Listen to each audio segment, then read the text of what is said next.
Madame, Messieurs, bonsoir. C'est parti pour la première édition de la soirée sur Yota Télévision. Au sommaire, la destruction des kiosques et autres maisons commerciales implantées le long de la voie ferrée a déjà débuté au marché Rail. Question de dégager l'emprise de la SNCC et éloigner vendeurs et clients de tout danger lors du passage des trains. En sport, J-2, Mazembe Smoa d'Égypte, les sportifs congolais sont appelés au soutien tout azimut en faveur de Mazembe par le président du club Moïse Katumbi Chapoué. Les corbeaux qui ont, selon la tradition, imploré la grâce divine dans la vallée de la Kafoubou ce jeudi. Pour commencer, pendant ce moment, l'on accuse une hausse de prix de l'huile végétale vendue dans des bidons jaunes et aussi dans des seaux. Le bidon de 20 litres qui se vendait à 23 500 francs congolais est actuellement à 40 000 francs. Le seau de 10 litres qui coûtait 16 et 17 000 francs revient à 21 000 francs. Vendeurs et consommateurs s'en plaignent. Un sujet de Béatrice Bangansenga et Séverin Katamboa. La bière est une boisson alcoolisée produite par la fermentation, soit du malt dans de l'eau, du maïs ou du riz. Elle a plusieurs couleurs, elle peut être jaunâtre, blonde ou brune. Représentant une forte consommation dans l'échelle de la population, d'où sa célébration le 5 août de chaque année. Selon les spécialistes en médecine, la bière produit des effets positifs dans l'organisme humain lorsqu'elle est prise de manière considérable, avec une dose d'un verre chez la femme et une bouteille chez l'homme. Lorsqu'on prend seulement un seul verre pour la femme, ça donne un peu plus d'effort, ça donne beaucoup plus d'énergie et ça a un pouvoir apéritif, donc ça procure un peu plus de l'appétit et ça facilite une bonne digestion. Ça protège contre certaines maladies cardiovasculaires, donc les maladies du cœur. Lorsqu'on prend ne serait-ce qu'un verre, généralement avant les repas, un bon repas, et de manière un peu régulière, là c'est bon pour la santé. Et pour l'homme, c'est juste seulement à une bouteille. Elle produit des effets contraires et périlleux lorsqu'elle est prise à grande quantité. Ceux qui dépendent de l'alcool, donc si je ne prends pas d'alcool, je ne saurais peut-être pas vivre. Ces alcooliques-là avérés, là maintenant ils ont dépassé la dose bénéfique et ils entrent maintenant dans la phase des effets secondaires, comme on dit, des effets qui ne sont plus désirables pour l'alcool. Ou sur le plan de la vision, il y a une perte de la vision, ils ont tout le temps de mauvais yeux, voire même des yeux jaunes. Ici de savoir qu'il existe aussi des bières non alcoolisées, des bières alcoolisées de fabrication artisanale à base de céréales ou de fruits. Voilà, on a plutôt proposé l'élément de la journée du 5 août qui est dédié cette année à la bière. Cette boisson énergisante, alcoolisée, bien consommée à travers le monde, vous l'avez suivi, elle a des vertus comme des inconvénients sur la santé de l'homme selon la consommation chez un être humain. C'est au cours d'une conférence organisée ce jeudi au parc hôtel de Lubumbashi que Fortitude Business Group SRL et l'université indienne Aditya se sont encore fait connaître au public. Fortitude Business Group est une consultance en voyage qui offre plusieurs opportunités et services de qualité à la population en matière d'études à l'étranger, soins, tourisme et autres. Et Tchala, Séverin Katamboa pour ce reportage. Fortitude Business Group est une consultance en voyage qui offre plusieurs services, notamment la facilitation dans les processus d'obtention des passeports et des visas, l'orientation et l'assistance des élèves dans la procédure de leur inscription dans les universités étrangères, les tourismes médical, business, etc. Différents intervenants à cette conférence ont tous axé leurs réflexions sur les transferts des technologies à travers les études à l'étranger. Mindo Jules Roland est directeur général des Fortitude Business Group. Nous sommes là pour tous ceux qui veulent aller pour des voyages de tourisme, des voyages d'affaires. Les prix, ce n'est pas notre problème, mais notre problème, c'est le travail que nous allons faire. Avec le travail, vous n'allez même pas sortir les coûts que nous allons taxer. Monsieur Param Singh est directeur des relations internationales. Il représente Aditya Educational Institution, une université basée en Inde. Fortitude Business Group is our only representative in DR. Fortitude Group est notre seul représentant en RDC. Croyez en eux, contactez-le et vous aurez la facilité d'étudier en Inde. Fortitude Business Group a vu les jours il y a 3 ans. Il a déjà pu faciliter les démarches d'inscription des plus de 350 élèves dans plusieurs pays tels que le Canada, l'Inde et les États-Unis d'Amérique. Des kiosques, boutiques et autres échoppes érigées le long de la voie ferrée démolies ce jeudi 6 août au marché Rail. La décision émane de la mairie de Lubumbashi afin de dégager l'emprise de la SNCC. Les tenanciers de ces lieux de commerce ont sollicité une autre prolongation, mais en vain, nous explique Léon Magloire Mongamutwali. C'est sans négociation aucune que M. Katikamba, administrateur du marché Rail, est passé à l'action ce jeudi 6 août 2015. Sous les regards indifférents des tenanciers, toutes les boutiques et échoppes érigées le long de la voie ferrée ont purement et simplement été démolies. Le délai leur accordé étant arrivé à la fin, ces marchands n'avaient pas d'autre choix que de se résigner. Et le tout s'est déroulé dans la douleur. Une mesure prise par les autorités de la ville visant à accompagner la SNCC qui, petit à petit, renaît de ses cendres. Nous y sommes maintenant. L'on accuse une hausse de prix de l'huile végétale vendue dans des bidons jaunes et dans des seaux. Le bidon de 20 litres qui se vendait à 23 500 francs congolais est actuellement à 40 000. Le seau de 10 litres qui coûtait 16 000 et 17 000 francs congolais revient à 21 000 francs. Vendeurs et consommateurs s'en plaignent. Béatrice Banzasenga, Séverin Katamboa et Jetchala. Ouverture ce 6 août dans la salle à rouper de l'atelier sur le régime de la garantie de transit douanier, une organisation de la Société nationale d'assurance en synergie avec le commissaire, le directeur régional sud-est de la SONA signifie à l'assistance le bien fondé du régime qui procure beaucoup d'avantages dans le cadre des échanges commerciaux. Reportage de Patricia Naïs-Maoka à suivre dans nos prochaines interventions.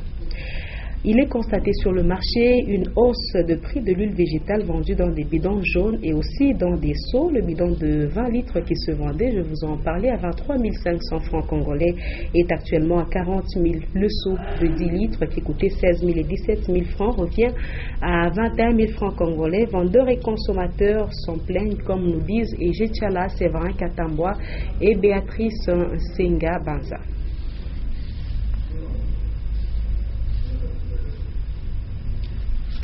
Les fidèles catholiques du diocèse de Kilwa-Kasenga ont célébré en juillet dernier le 10e anniversaire de l'épiscopat de son Excellence Monseigneur Fulgence Muteba Mugalu, évêque de cette entité catholique. C'était au cours d'une grande célébration eucharistique dite au domaine marial de la cité de Kasenga.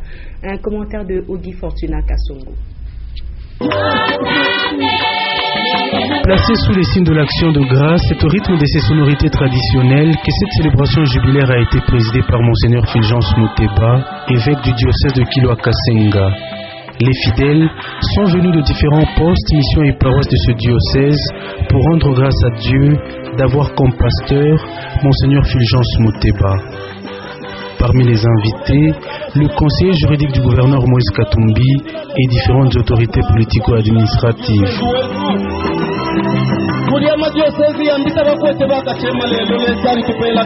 Dans son exhortation, le prélat à l'honneur a appelé les fidèles à prier pour le clergé afin que continue l'élan de la mission catholique dans cette partie du Katanga.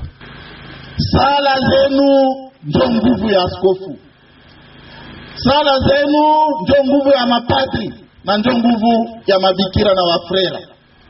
Autre temps fort de cette célébration jubilaire, le prince de l'église de Kilwa-Kasenga a reçu de présents offerts par le fidèle et différents invités.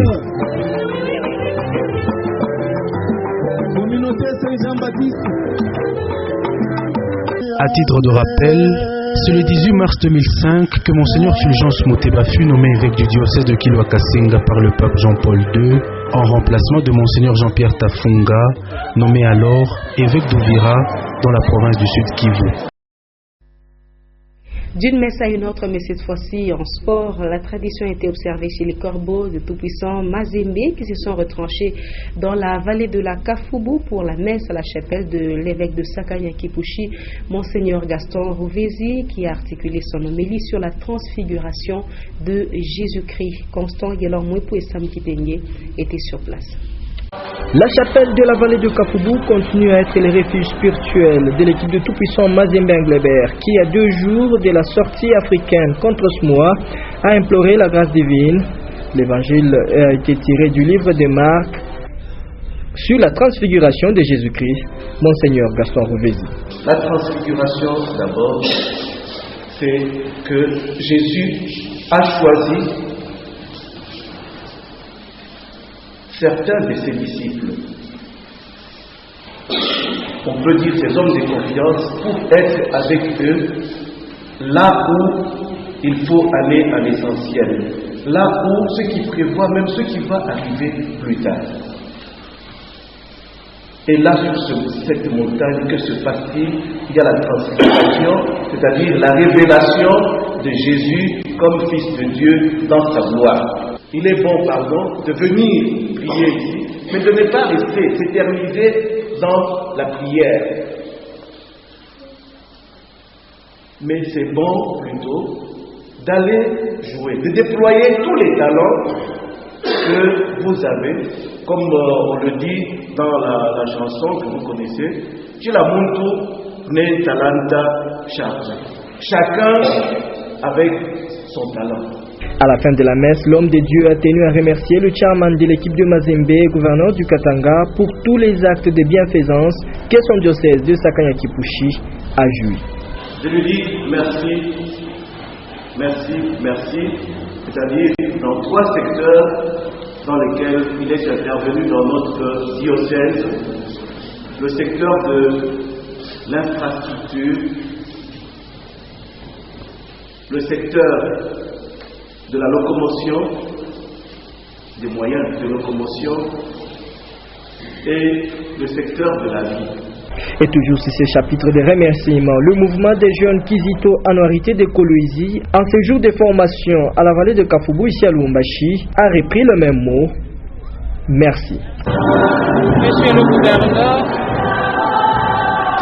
nous jeunes Kizito Anouarité de la province ecclésiastique de Lubumbashi, c'est-à-dire des jeunes de Kolwezi, de Likasi, de Lubumbashi et de Sakanya-Kipushi, avons l'honneur de vous présenter nos remerciements pour tout ce que vous avez fait en faveur de la jeunesse katangaise, d'une manière générale et en particulier pour nous jeunes des différents mouvements, inclus le mouvement Kizito Anouarité pour l'ombre de PME. Après cette activité spirituelle, reste maintenant l'autre grand rendez-vous, cette fois sur le terrain, au stade tout-puissant Mazembe Englebert, ce samedi 8 août à 15h30, tout-puissant Mazembe, Samoa d'Égypte. Et voilà donc, c'est à ce rythme que vibre la 4e journée de la Ligue des champions de la CAF. En prévision de ce match, TP Mazembe Samoa d'Égypte, le président du club Moïse Katumbicha prit en appel encore une fois au soutien tout azimut des sportifs congolais pour pousser Mazembe à une victoire. On va l'écouter au micro de Héritier Yindoula et Sam Kitenge.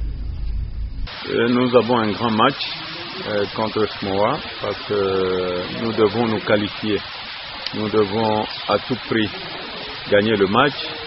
C'est pourquoi je suis en train de demander à tous les sportifs congolais de prier pour notre équipe et surtout les supporters de Mazembe d'accompagner leur équipe du début à la fin.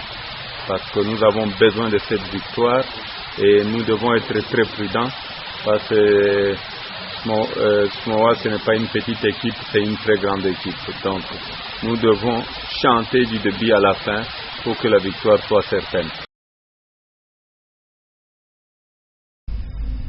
Et voilà, madame, messieurs, ça sera la fin de cette session d'information. Le rappel des titres avant de nous quitter. La destruction des kiosques et autres maisons commerciales implantées le long de la voie ferrée a déjà débuté au marché Rail. Question de dégager l'emprise de la SNCC et éloigner vendeurs et clients de tout danger lors du passage des trains. Et en sport J-2, Mazembe ce mois d'Égypte, les sportifs congolais sont appelés au soutien de Tazimut en faveur de Mazembe par le président du club Moïse Katumbi Chapoué, les Corbeaux qui ont, selon la tradition, imploré la grâce divine dans la vallée de la Kafoubou ce jeudi. C'est la fin complète de ce rendez-vous de l'actualité. Prochain journal tout à l'heure à 21h, les news, juste après le journal en anglais, et à 23h, les derniers échos de ce jeudi avec Edouard Kanko. Avec plaisir, je serai avec vous demain encore à partir de 17h30. Très bonne suite de nos programmes.